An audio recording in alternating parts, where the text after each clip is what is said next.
네, 우리 서로 사랑하라 하는 말씀 한번 리마인드하면 우리 주님께서 세 계명을 너희에게 준다.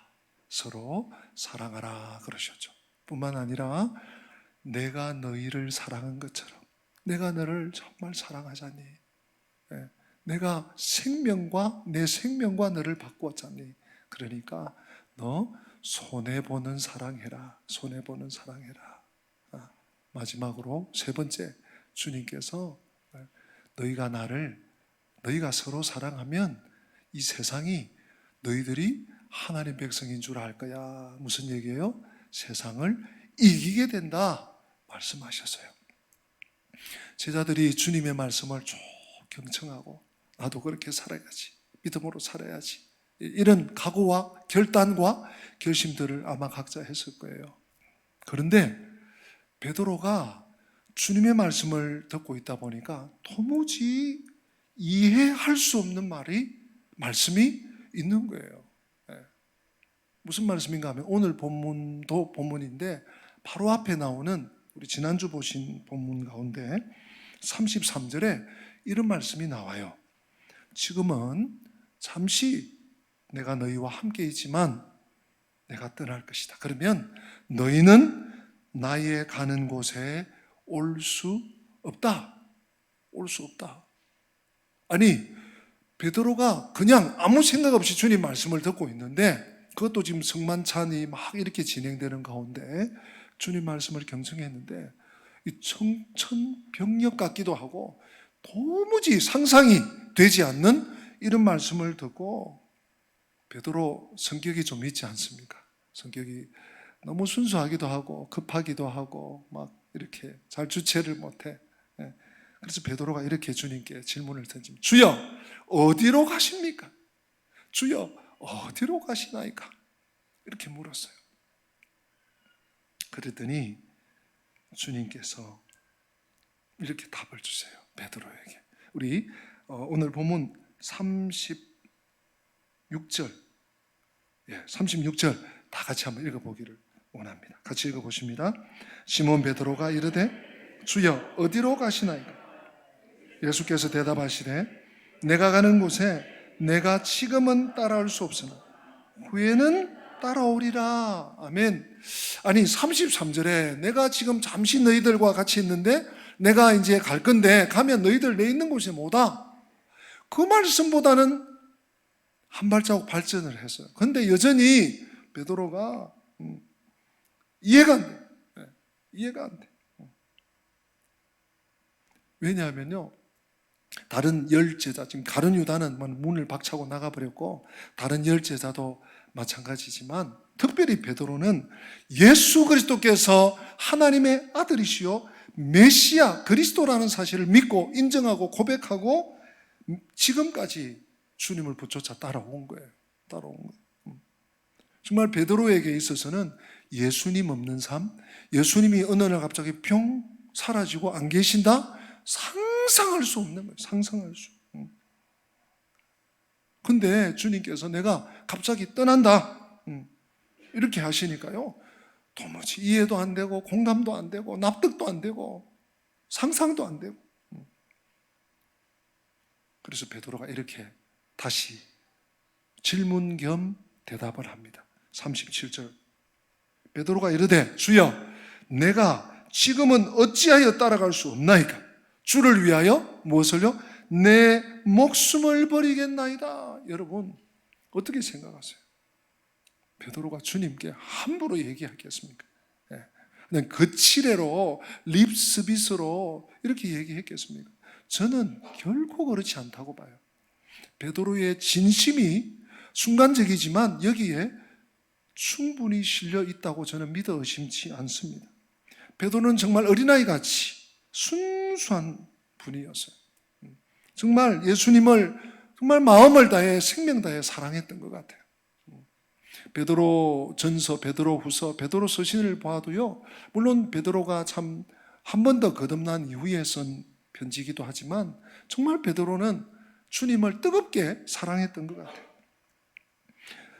적어도 베드로에게 있어서 예수님이 자신의 삶의 전부였던 것이 틀림없습니다. 예수님이 삶의 목적이고 기쁨이고, 그러니까 배와 부친을, 그물을 다 버려두고 예수님이 나를 따라오너라, 내가 더 이상 고기 낚는 어부가 아니라 사람 낚는 어부가 되게 해주겠다, 그 말씀을 믿고 삶을 바쳐서 따라갈 수 있었던 거죠. 그리고 3년 동안 줄곧 동행하고 있습니다. 물론 가룟 유다 같은 제자도 그 중에는 있었지만요. 그런데 이런 베드로에게 예수님께서 만약에 어느 날 갑자기 사라지고 안 계신다면 베드로 입장에서는 죽는 게 나아. 베드로가 이 37절에 내가 주를 위해서 내 목숨을 버리겠습니다, 이 말은요 그냥 허세 떠는 말이 결코 아니었을 것입니다.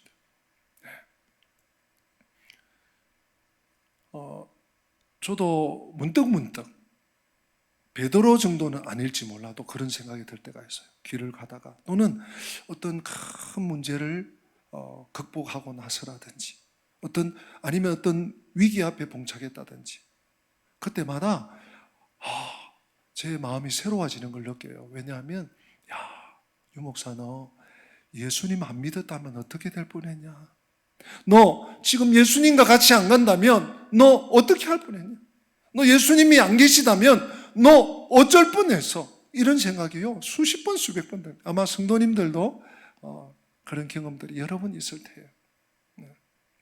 베드로는 더 했던 거예요. 주님이 안 계신다? 주님이 떠나가신다? 우리는 성령님이 계시잖아요. 근데 베드로는 주님과 주구장창 늘 함께 어디를 가든지 죽을 때까지 그렇게 생각했던 것 같아요. 그래서 주님께 위험이 혹은 위협이 닥친다면 어디고 따라가서 내 한 목숨 내놓겠습니다, 바치겠습니다. 베드로는요 정말 진심으로 이런 생각이었던 것 같아요. 여러분, 이쯤 되면 주님께서 아유 기특한 녀석, 한 번씩 사고 치더니 그래도 내가 잘 거두어서 이 정도 말씀해 주실 것 같은데 전혀 그러지 않아요. 우리 주님께서 뭐라고 하시는지 같이 한번 더 읽어봅시다. 아까 읽었지만 우리 38절 말씀입니다. 같이 있습니다. 예수께서 대답하시되 네가 나를 위하여 내 목숨을 버리겠느냐? 내가 진실로 내게 이르노니 닭 울기 전에 네가 3번 나를 부인하리라. 베드로가 멘붕이 왔을 거라고 생각해요. 아니 주님이 갑자기 어디론가 내가 떠나갈 테니까 너희들 나 못 볼 거야, 잘 있어, 나중에 이제 올 수 있을 거야, 그러고 막 떠나신다 그러지, 올 수 있네 없네 그러시지. 베드로가 주님 어디를 가시든지 저는 함께 할 거예요, 그리고 주님을 위해서 목숨까지 내놓는다니까요 했는데 주님은 싸늘하게 찬물을 붓듯이 네가 나를 위해 내 목숨을 버린다고? 내가 진실로 여러분 아시죠? 아멘, 아멘. 반드시 되는 일이에요. 어떻게 됐습니까? 베드로가 예수님을 정확하게 3번 부인하죠. 여러분 나중에 이제 우리가 저 18장 19장 보겠습니다만은 요한복음은 굉장히 신사적으로 그 사건을 묘사해 놓고 있어요. 베드로가 예수님을 부인하는 사건, 제 표현입니다. 그런데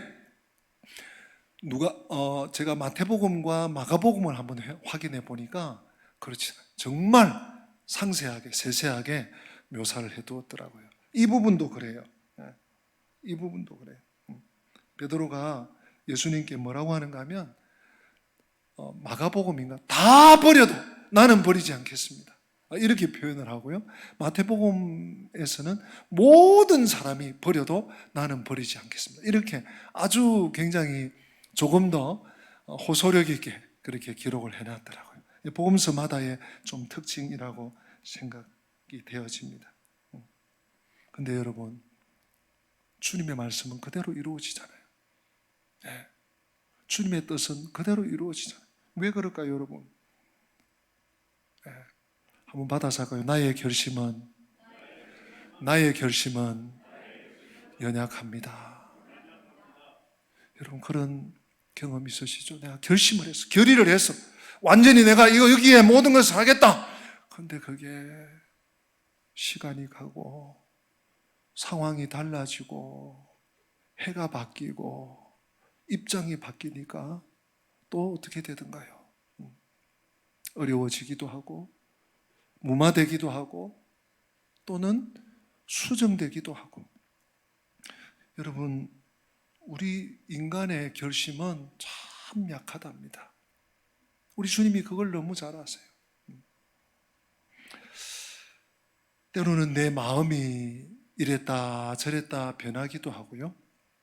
환경이나 상황이 훅 뒤집어지기도 하고요. 또는 전혀 뜻밖의 사건이 문제가 퍽 터지기도 해요. 수습이 감당이 안 되는. 우리 인생 살아가면서 다반사인 것 같아요.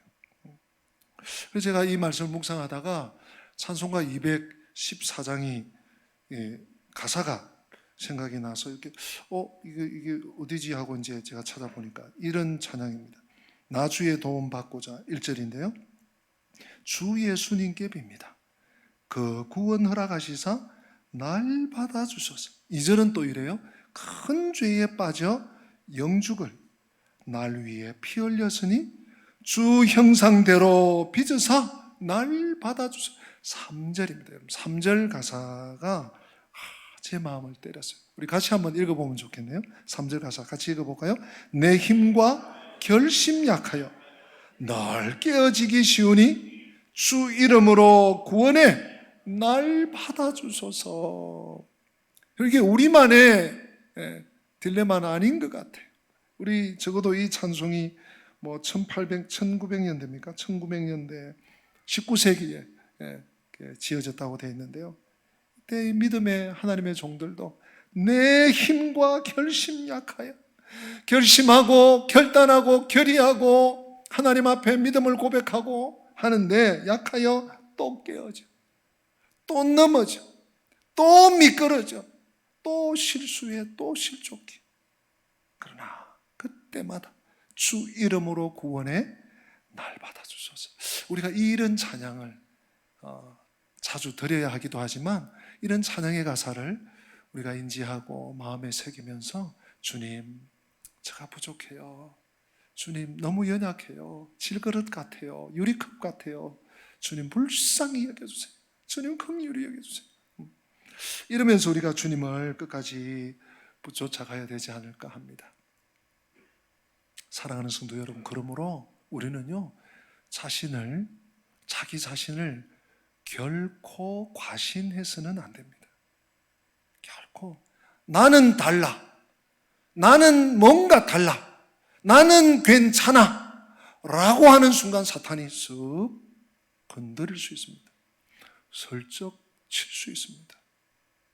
언제나 우리는요, 주님 도와주세요. 여러분 마음속으로 한번 해보세요. 주님 불쌍히 여겨주세요.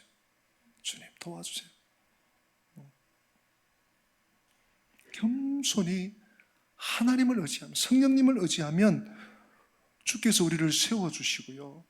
반대로 자기 자신을 과신하면, 나는 달라, 나는 신경 쓰지 마세요, 나는 달라요, 이런 분들이 오히려 더 잘 넘어질 수가 있습니다. 우리는 하나님께 매어 있을 때 안전한 것입니다. 무슨 일이 있어도 안 넘어지는 것입니다. 주께 붙들려 있을 때 우리는 안전할 수 있습니다. 제가 그랬잖아요. 베드로가 다른 사람은 다 버려도 나는 안 버립니다. 천하의 베드로예요. 예수님의 수제자예요. 나중에 예루살렘 교회 담임 목사님이에요. 오고 오는 교회의 모델이 되는 대 예루살렘 교회 대표예요. 자신 있게 호기롭게 외쳤지만 베드로는 다 넘어져도 나는 안 넘어져요 했던 베드로가 먼저 넘어졌죠. 예수님이 붙잡혀서 무기력하게 끌려다니고 있고, 또 너도 급해지, 너도 본 것 같아, 이런 비자, 여종의 말 한마디에 두렵고 벌벌벌 떨고 있는 베드로의 모습. 그가 주님 앞에 믿음의 결심을 했지만 현실은 만만치 않았던 것이 분명합니다. 결국 베드로는 예수님을 세 번 부인하고 말았습니다. 사랑하는 성도 여러분, 다시 한번 주지하시기 원합니다. 자기 자신을 결코 과신하지 마십시오. 과신하지 마십시오. 거기다가 더하기, 다른 연약한 사람을 판단하지도 마십시오. 그래, 그럴 수 있지. 힘들었구나. 몰랐네. 그래, 힘들었나 봐. 위에서 중보기도 해주실지언정 판단하거나 비판하거나 결코 우리가 손가락질해서는 안 됩니다. 사랑하는 성도 여러분, 그저 겸손히 그저 하나님 바라보고, 여기까지 에베네셀 인도하신 하나님 감사합니다. 또 다음 걸음 주님께 맡깁니다. 오늘까지 인도하신 하나님, 내일은 나의 날이 아닙니다. 주님께 맡기고 의지하고 따라갑니다. 그저 한 걸음, 한 번에 한 걸음씩. 너희는 내일 일을 염려하지 말라. 내일 일은 내일이 염려할 것이라고 했으니 주님께 맡기고 갑니다. 사랑하는 성도 여러분, 우리는 위에서 안 붙들어 주시면요 바로 무너지는 꼭두각시. 우리 작년 연말이었나요? 안재우 소장님, 하나님의 손, 인형 그게 아니라 인형 가지고 하시는 거 보시죠. 그 손을 빼버리니까 바로 꼬꾸러지죠. 우리의 모습, 우리가 그때 찬양 예배에서 오전 예배에 나오신 식구들 중에 못 보신 분도 계신지 모르겠는데 영상으로도 혹시 보신 분도 계실 텐데요, 그 뒤에 그 인형을 조절하는 그 손을 빼니까 바로 꼬꾸러지죠. 붙들어주지 않으시면 넘어질 수밖에 없는 연약한 존재입니다. 오늘 그래서 우리는 이 베드로를 보면서 천하의 베드로, 예수님의 수제자 베드로가 실족했다면, 넘어졌다면 우리도 얼마든지 가능성이 있습니다. 얼마든지 가능성이 있다고. 그래서 이 베드로처럼 실족하지 않기 위해서 제가 세 가지를 제안 드리겠습니다. 세 가지 여러분 한번 마음에 잘 두시고, 혹은 또 이렇게 적어 놓으셨다가 좀 적용하시면 좋겠어요. 첫 번째, 제가 계속 드렸던, 강조했던 말씀인데 한번 받아서 할까요? 자신을 과신하지 말고 언제나 겸손하자. 그렇습니다. 과신하지 않는 거예요. 나도 사람이라. 하나님, 있는 모습 그대로 주님께 갑니다. 주님, 죄인을 불쌍히 여겨주십시오. 죄인을 용서하여 주십시오. 이런 마음으로 늘 주님 앞에 예배의 자리에 나오고, 삶의 자리에서도 마찬가지예요. 하나님, 오늘 이 중요한 이 계약합니다. 하나님, 오늘 중요한 사람 만납니다. 오늘 중요한 일을 해야 됩니다. 하나님, 오늘 이런 힘든 일을 해야 됩니다. 하나님 도와주세요. 그리고 하나님께, 성령님께 맡기고 가는 거예요. 우리는요, 정말 전적으로 타락한 존재예요. 뿐만 아니라 칼빈 선생에 의하면 전적으로 무능력한 존재. 성령님의 도우심이 아니면, 예수 그리스도의 보혈이 아니면 누구도 나는 자유하다, 나는 참 주님의 은혜 안에 간다고 할 수 있는 사람이 없어요. 전적 타락. 그래서 칼빈주의 5대 교리 중에 첫 번째가 인간의 전적 타락을 인정하는 거 아니겠습니까? 여기 있는 저를 포함해서 우리 누군든 하나님의 도움 없이는 안 됩니다. 과신하지 맙시다. 두 번째가 실제적으로 또 굉장히 중요한 내용입니다. 정규적으로 큰 열심을 가지고, 했다 말았다가 아니라 큰 열심을 가지고 기도의 시간을 가지는 거예요. 무슨 시간요? 기도의 시간을 갖자. 정말입니다. 여러분, 기도 외에는 우리 인생을 돌파해 나갈 수 있는 방법이 없습니다. 기도 외에는. 우리 제자들이 아무리 예수님을 수행하고 주님으로부터 은사를 받고 능력을 받고 주님께서 제자들을 보내실 때요, 권능을 주셨어요. 권세와 능력, 병 고치는 은사와 귀신을 쫓아내는 능력을 주셨어요. 그러나 그들이 딱 어떤 한계 상황에 다다르니까요, 그 임계점을 못 돌파하니까 그냥 멈춰버려요. 주님은 고치시는데 우리는 왜 안 됩니까? 주님께 제자들이 하소연해서요, 그때 주님이 딱 주신 대답이 한 가지였어요. 여러분 잘 아시죠? 기도 외에 다른 것으로는 이런 유가 나갈 수 없느니라. 이 말씀, 똑같은 말씀을 병행구절 누가복음에서는요, 기도와 금식 외에는, 그래서 금식을 플러스 해놨어요. 기도 따로 금식 따로가 아니라 기도를 강조한 말씀이에요. 여러분, 금식이 기도거든요. 하나님의 은혜를, 하나님의 긍휼을 드리기 위해서 내가 곡기를 끊으면서라도 기도하리라. 그게 금식이거든. 기도와 금식 외에는, 결국은 기도 외에는 이라는 얘기예요. 기도 외에는 주님을 따라갈 수 없고, 주님의 능력을 덧입을 수 없고, 주님의 권세를 덧입을 길이 없는 거예요. 그래서 작정을 하고 기도를 하셔야 돼요. 기도 한번 해볼까? 안 하는 것보다 하는 게 낫겠지. 기도하다가 뜻대로 안 돼. 몇 달 기도했는데 응답이, 아이고 하나하나 똑같네. 그게 아니에요. 여러분, 시간이 걸립니다. 1년짜리 벼도, 1년 농사도 시간이 걸리잖아요. 파종해야 되죠. 적당한 물을 부어줘야 되죠. 햇볕도 쬐야 되죠. 병충해도 막아야 되죠. 또 추수해서 탈고, 과정이 있습니다. 네. 여러분, 할 수 있거든 새벽을 한번 깨워보십시오. 새벽. 우리가 코로나라고 많이 이제 뭐 굳이 나가서 해야 되나 했는데, 그러나 새벽에 하나님이 도우시리라. 새벽에 하나님 도우시리라.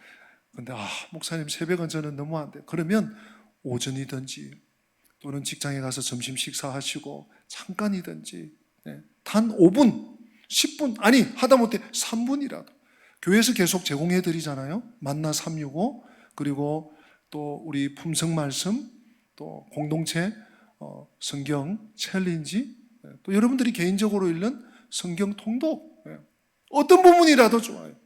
규칙적으로. 제가 해보니까 품성도 참 좋아요. 만나 365도 매일매일 이제 진도 따라 나가니까 좋고요. 그 말씀을 묵상하면서, 주여 오늘도 주님과 함께 갑니다. 오늘도 주님의 은혜를 기다립니다. 주의 긍휼을 기다립니다. 그리고 여러분, 겟세마네 기도회 얼마나 좋습니까? 공동체가 함께 모여서 나라와 민족을 위해서, 열방을 위해서, 선교사님들과 선교사님들의 안전을 위해서, 우리 환우들의 연약한 우리 병마를 위해서, 병마를 잘 극복하도록 기도하고, 교회 각 기관들, 교회 학교들, 그리고 또 개인적인 기도 제목들, 여러분 우리가요 작심을 하셔야 돼요. 작심을. 그죠? 기도에 결의를 하셔야 돼요. 그래서 바울 사도는 이렇게 우리에게 당부하고 있습니다. 골로새서 4장 2절 말씀, 우리 같이 한번 읽어보면 좋겠습니다.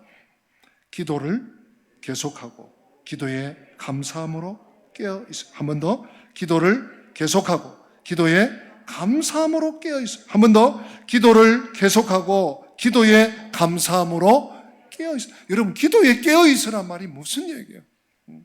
기도에 정신 차리라는 의미예요. 기도하면 하고 안 하면 못하면 말고, 아니고 기도 안 하면 죽는다, 기도해야 산다 하는 그 중심을 잡고 정신을 바짝 차리고 기도하라. 기도해야 삽니다. 기도해야 주님을 따라갈 수 있습니다. 끝까지 따라갈 수 있습니다. 마지막 세 번째, 저는 베드로가 여기서 넘어졌다고 생각해요. 궁극적으로. 우리 말씀을 읽고 제가 좀 마무리하도록 하겠습니다. 마가복음 14장 54절 전반부 말씀인데요, 다 같이 한번 읽어보십니다. 베드로가 예수를 멀찍이 따라. 어떻게 따라? 멀찍이 따랐대요. 안 따른 거 아닙니다. 안 믿은 거 아닙니다. 주님을 사랑하지 않은 거 아닙니다. 사랑했어요. 믿었어요. 예. 그리고 따랐어요. 멀찍이 따랐습니다. 왜 멀찍이 따랐을까요? 혹시 나도 잡힐라. 혹시 나한테도 주님처럼 도매급으로 넘어갈라. 나라도 살아있어야지. 나라도 마지막 복음을 전해야지. 이 생각을 했을까요? 하여튼 베드로는 멀찍이 주님을 따라가다가 결국은 부인하고 또 부인하는데 맹세까지 하면서 부인하고 나중에는 저주까지 하면서 부인했어요. 하나뿐인 주님을 그가 그토록 생명 다해 내 생명도 바치겠습니다 했던 그 주님을 부인하고 말았어요. 왜? 멀찍이 주님을 따라가다가 혹 우리들도 지금 코로나를 지나가면서 그렇게 형식보다 본질이 중요하지, 본질을 맞는 말이에요. 그런 형식도 아주 많이 진짜 중요하답니다. 네. 그래서 할 수 있거든 예배의 자리, 할 수 있거든 기도의 자리, 할 수 있거든 항상 선을 따르면서 분별하면서 정말 주님께 매여 있는 하나님의 손을 기억하면서 하나님의 손을 빼면 저는 그 시간으로 끝장입니다 하는 중차대한 마음을 가지고 결심도 중요하지만 현실 앞에 무너지지 않도록 언제나 주님, 제 힘이 아닙니다. 주님의 도움, 주님의 도우심으로, 성령님의 도우심으로 가능합니다. 주님, 맡기고 의지하고 기도합니다. 주님, 붙쫓아 나아갑니다. 그래서 결국 승리하시는 우리 영광의 가족들 다 되시기를 주님 이름으로 축복합니다. 우리 다 함께 기립하십니다. 말씀 기억하면서 오직 주의 사랑에 매여 찬양하시겠습니다.